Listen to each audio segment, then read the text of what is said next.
So I ended up waking up, and that wake up was the regional power outage of 2003 in August. I was only without power for about 4 hours, but a good portion of the Northeast was out. Millions of people without power for a day or two, and it got me thinking. There's only now. I have these interests and concerns about environment I haven't been doing anything about. I've always wanted a solar home. So tomorrow's always tomorrow until you make it the present and take action.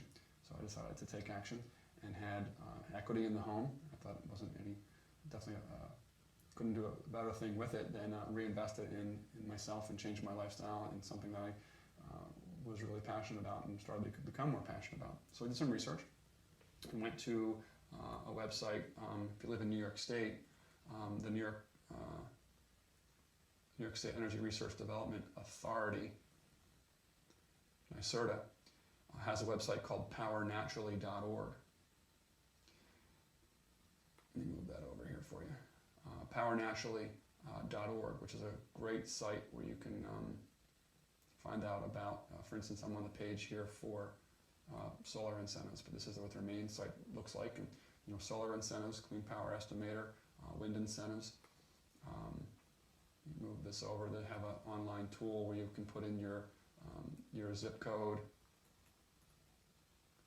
and the type of home you have. You can it'll run a little estimate for you in terms of you fill out the different type of item you want to do, just photovoltaics for solar electricity, or also efficiency, the size of the system you want to do, some financial assumptions, and it'll do some calculations for you.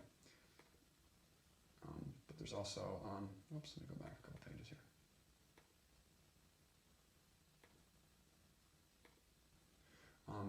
Solar incentives. If you live in the state of New York, you can get $4 a watt funded for you, and that's what I did in 2004 to reduce the cost of my photovoltaic solar electric system by about $15,000.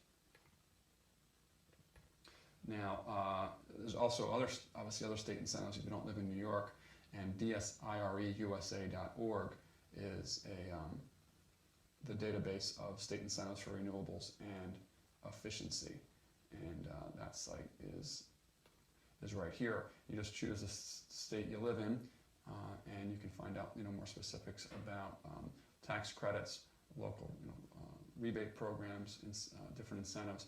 All of us are able to get for renewable energy a tax credit that equals, oops, wrong page, 30% of personal tax credit for renewables. 30%, and there's no maximum. Before the beginning of 2009, it maxed at $2,000 tax credit. And what that means is it's that amount of money off of your actual tax bill. It's not just a certain percentage. Some calculations happen and you get some money back. So if you spend $10,000, for instance, in a solar water heater, and you put it online now, after January 1st, 2009, up until 2016, you'll get a $3,000 tax credit, which means your tax bill will go down by $3,000. Now, if you actually owed less than $3,000 in total taxes in a year, you can carry that forward year to year, but definitely reach out to your tax advisor to get more information about that. Okay. And that site is an awesome site for you to look at no matter where you live. So step one that I took was to eliminate phantom load. What's phantom load? Cell phone chargers, cable boxes, DVDs, video recorders, camcorders, cameras, all things that have their own batteries that you charge up have a block plug.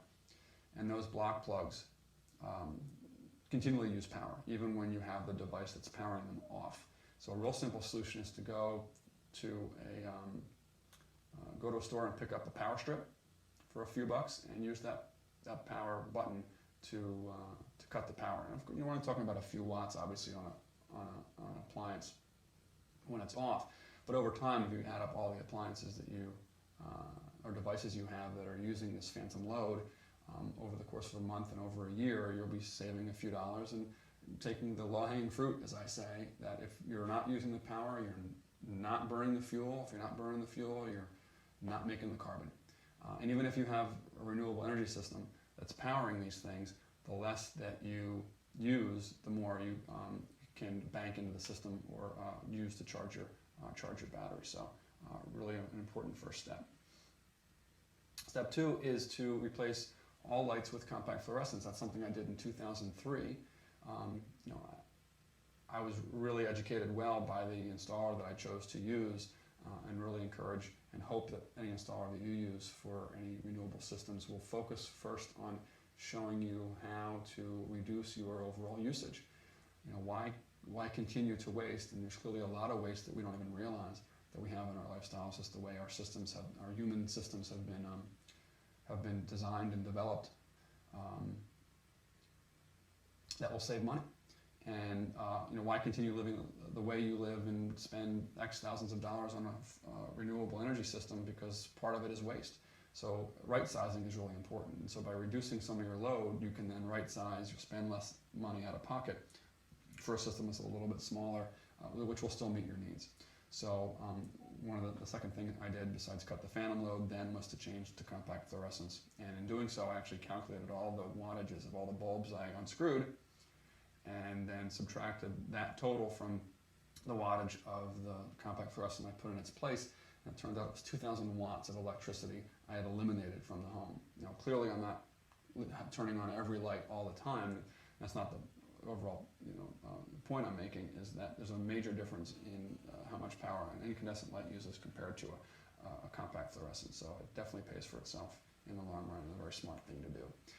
Here's a graph of the average kilowatt usage at the home. I'm definitely a detail-oriented person here. I got that off of my electric bill. When I wasn't really paying attention, I was asleep until 2003, as I mentioned before. Used upwards 19 or 20 kilowatt hours a day on average, and was able to reduce that through the efficiency measures of the compact fluorescents, of the phantom power cut, more efficient appliances, down to 16 kilowatt hours average a day.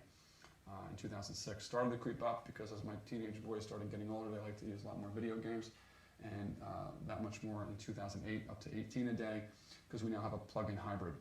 I upgraded my 2005 Prius to have a lithium-ion battery pack in the wheel well, and it can go 30, 40 miles on pure electricity without using a combustion engine. So having solar panels on our roof, we have a solar-powered car, which is obviously taking more electricity that we use in the house. So step 3 was to then install the solar system. That consisted of 24 solar panels made by BP Solar, same company that British Petroleum, that has gas stations and is in the fossil fuel world, and Sunny Boy SMA inverters. It's a company out of Germany. Kind of unfortunate that we're using a company from England for the panels and a company from Germany for the inverters. Kind of missing the boat here in terms of opportunity for job creation and green economy, doing it ourselves in this country, but thankfully it's starting to change. That system, when it was installed, covered over 65% of the electricity we needed and used in the home was produced from the sun, and I say for the first few years because I ended up upgrading it. So the power I do buy at night, or when the sun's not shining too much and it's cloudy, or in the winter time when there's not that much sun, it's more production in the summer than in the winter, I buy green power from the National Grid utility. And it's 1.5 cents more per kilowatt hour, but it meets my paradigm of the change we have to make, and the power that I end up buying is made renewably from wind turbines out in the west part of the state. NYSERDA, New York State Energy Resource Development Authority, paid for $4 a watt of the system, which is about 50% of the cost. And out of pocket, that system cost me $11,000, $31,000 total is what the system cost in 2004. And I sort of paid $15,000 for the benefits or the incentives through what's called the Systems Benefit Charge that we all pay if you're a customer of a major utility in the state of New York. And the tax credit was $4,000. So I didn't have to pay state income tax from a year or so.